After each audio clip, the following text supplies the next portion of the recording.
The world has looked to the United States for providing money, humanitarian aid, military hardware, and troops when disasters, real or self-inflicted, have occurred.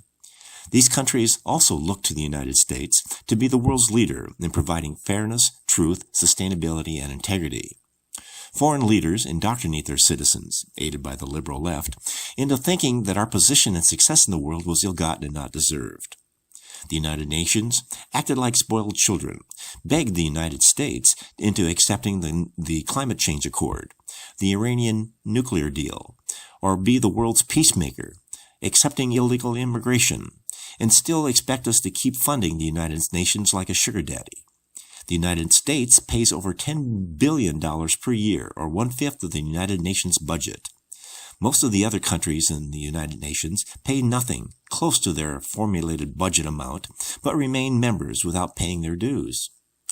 This is a great deal for them at our expense.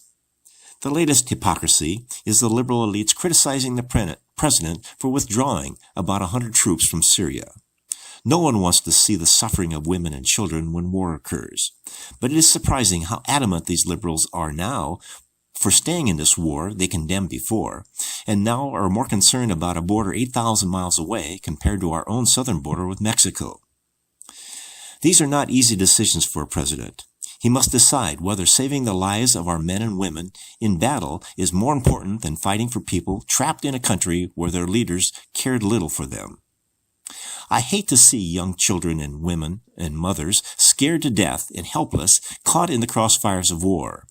But I cry for the mother or the spouse grieving over the coffin of a brave soldier that died trying to protect those citizens in a faraway country. The resources of this country are not unlimited, and the decisions must be made as to whether to continue babysitting the world and continue to spend tax dollars, treasure, and lives for these causes. As a member of NATO, there is an understanding that a member country will defend other countries and their allies when attacked. When a country defaults, that's dishonest and lazy. It is infuriating when the Democrat Party says the president's decision is cruel and incompetent and then uses lies as more evidence for impeachment.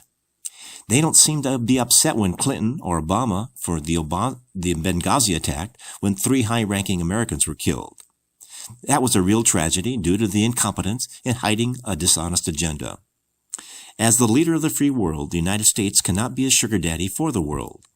Like any parent or citizen, we must remember that tough love and the golden rule works universally and is not to be violated. And when it is, only spoiled children and socialistic countries result.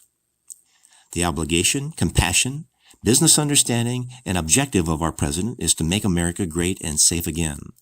We cannot let the demands of the social justice warriors violate our core values of truth, fairness, sustainability, and integrity. God bless America. And this is Keith Kuby wishing you the best in making the world a better place.